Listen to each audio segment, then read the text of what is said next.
Good morning, everyone. I'm Dr. R. Jayanti, Professor, Department of ECE, Nanda College of Technology. So, in wireless communication, we are going to see the title. It is Multiple Access Technique today.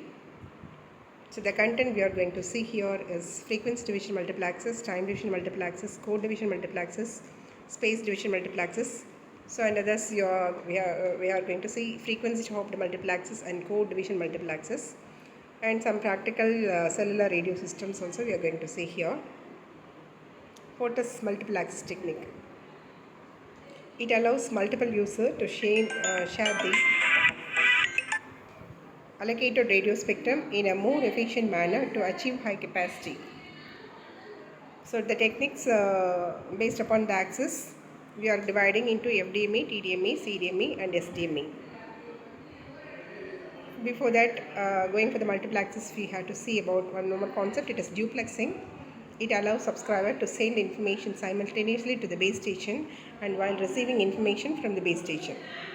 For that, duplexing methods to share channel resources among different directions of communication includes time division duplexing. Another one is frequency division duplexing. FDD is suitable for radio communication system, whereas TDD is suitable for fixed wireless system or short range of portable access system. In your duplexing techniques, we are classifying that into full duplexing, half duplexing and simplex. That we all know, simplex is one-way communication, half duplexing is two-way communication with either they can send or receive the information. Full duplexing, that is both two-way communication, in both ends they can transmit as well as receive. So duplexing in FDD, here we are using two bands of frequency for every user it is allocated. One is for forward, one is forward band. Forward band means from base station to mobile it is getting linked, and reverse band from mobile how it is linked to the base station, that is determined by the reverse band. Duplexer, it is needed. It consists of two simplex units. Frequency separation between the forward band and reverse band is constant. So there is a separation in order to avoid the overlapping. For forward channel and reverse channel, the frequency separation, it is constant throughout. In duplexing, if it is taking your time division duplexing means uses time for a forward and a reverse link. Multiple users share a single radio channel. So duplex channel has both forward time slot and reverse time slot. If time separation between the forward and the reverse slot is small, then the transmission and the reception of data appear simultaneously. So no duplexer is needed here. Can change radio of uplink and downlink capacity, and it's good for internet-based traffic and small cell size networks. So here, like frequency, here also for reverse channel and forward channel, time separation is needed. So coming to the multiple access technique.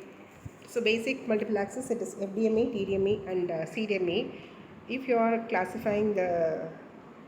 dividing the users based upon the spectrum, frequency means it is frequency division multiple access, and if the user it is allocated to the certain full spectrum based upon the time slot means it is TDMA. Again, the user, they are utilizing the full spectrum for all the times means each and every separate code it is allocated to the user, that is your CDMA technology. So the figure shows the diagrammatic representation of frequency division multiple access. So F1, F2, F3 are the different spectrum for each 1, 2, 3 or the user. If you are assuming means the entire spectrum of F1 frequency it is allocated to specifically to one user, like the first user, and F2 frequency it is allocated to the second user, and F3 spectrum it is allocated to the third user. And while coming for the CDMA technique, that entire spectrum it is allocated to one first user, second user, third user based upon some code provided. While coming for the time division multiplexes, so F1 is one spectrum. That in the first spectrum itself, we are giving the slot to first, second, third users and 1, 2, 3 users like that. So based upon the time slot, your FDMA spectrum it is allocated. Next coming is your narrowband and wideband system. In narrowband, the multiple access system, the available bandwidth is divided into large number of narrowband channels.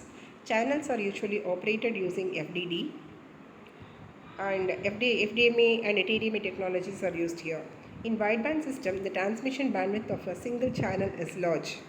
So channel bandwidth is larger than the coherence bandwidth of the channel. Thus, multiple fading does not vary the received signal power. So large number of transmitter transmit on the same channel. Here the technology, multiple access technology used here is TDMA and CDMA. So narrowband system, here we are going to see it is narrowband FDMA and narrowband TDMA. So under that the combination we are having along multiple access along with the duplexing, FDMA with the FDD combination and FDMA with the TDD and TDMA with the FDD and TDMA with the FTDD. Let us see what it is. FDMA with the FDD. Here the x-axis we are taking the time scale and y-axis we are mentioning the frequency spectrum. In FDMA technology, each user it is allotted with a separate frequency band. So user 1 to user n. So for each and every user you are having for the entire time you are giving the forward channel and reverse channel, that is called. So totally you are mixing this user together and you are getting the form, it is FDMA FDD. Next one FDMA TDD. So here user 1 to n, the spectrum it is in the FDMA user 1 to n, but that based upon the time slot you are checking you are sending your forward and reverse channel. So forward channel and reverse channel with this time separation it is given. The combination it is called FDMA TDD. Next coming is your time division multiplexes with FDD. And so in your time scale from the x-axis you are dividing the user 1 to user n. Okay, and then the frequency spectrum for forward channel for the under user 1 forward channel and reverse channel. Like that it is going till user n, it is forward channel and reverse channel it is allocated. Next coming is your TDMA TDD. So under your time slot you are you are dividing the your user 1 to user n. So among that each and every user again you are giving that you are dividing that into time slot. It is forward channel and reverse channel. Again it is getting mixed. This combination is called TDMA TDD. So while coming for wideband systems, wideband TDMA and CDMA is code division multiplexes. So in your TDMA also you are having FDD and TDD combination, and CDMA also you are having FDD and TDD combination. Let us see what is this CDMA FDD. So in this you are taking the two axes, it is frequency and code. So each and every user it is they are given with they are provided with a separate code. So user 1 they are using separate code, and till user n they are using separate code, user 1 to user n. So in this frequency you are giving forward channel, you are allocating forward channel and reverse channel. So this is a combination of CDMA FDD, and CDMA TDD means code versus time. So code each and every user they are assigned with different codes, and here you are multiplexing your time slots. It is forward channel different time and reverse channel time slots. It is called CDMA and TDD combination. So now let us go in depth about your frequency division multiple access technique here. FDMA, one phone circuit per channel.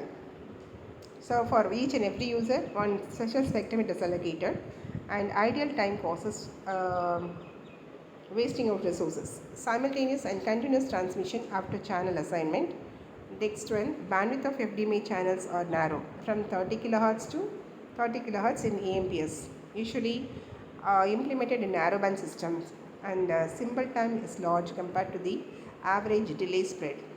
It causes low ISI.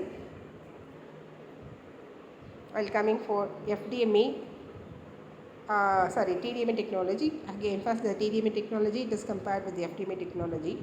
FDMA systems are less complex, fewer bits for synchronization and fewer bits for framing you're used for using, and higher cell size systems cost. Duplexer used at base station and subscriber units. Radio filtering in FDMA to minimize adjacent channel interference. And nonlinear effects in FDMA, many channels that use the same antenna for maximum power efficiency operate near saturation, and near saturation power amplifiers are nonlinear, and nonlinearity causes signal spreading. This adjacent channel interference it causes, and then intermodulation frequencies which are undesired harmonics. Again, interference with other channels in FDMA system, and it causes decrease of carrier to interference protection ratio. It decreases your performance, and interference outside the mobile radio band, that is adjacent channel interference, that is also getting affected, or a filter needed for higher cost. So number of channels in FDMA that can be calculated using this formula. N is the number of channels. It is given by the formula. It is BT minus 2 times of B chord. That's your chord band, and divided by BC. BC is your channel bandwidth. Example of advanced mobile phone system. It is your AMPS. It functions in FDMA, FDD. It's an analog cellular system. It uses, for example, it uses 12.5 megahertz per simplex band of BT. And chord band they have given, it is 10 kilohertz, and BC it is 30 kilohertz. Actually, in the calculation they have taken considered, it is actually in the formula it is BT minus 2 into B chord into BC divided by BC. So 12.5 BT is 12.5 into 10 power 6 mega, and minus 2 times of BT, it is 2 into 10 kilohertz. So they have given they have taken 1 kilohertz here, and divided by 30. BC is here 30 megahertz. And solving, you are getting 416 channels. That's all about your frequency division multiplexes and time division multiplexes. At time slots, one user is allocated per time per slot, and buffer and burst method, non-continuous transmission, digital data, digital modulation. Features of TDME: a single carrier frequency for several users, transmission in terms of burst and low battery consumption, handoff process much simpler, FTD switch instead of duplexer, very high transmission rate, high synchronization overhead, God's not necessary. And number of channels in a TDME system that can be measured using the formula N, which is equal to N times of BT minus 2 times of B chord by BC. And here M, that represents the number of TDMA users per radio channel. So the same formula, it is multiplied with B, M here. The remaining thing, it is whatever it is given in, we have seen in this one. Okay. With this, I am stopping today's lecture. We'll continue about your global system for mobile in the next class.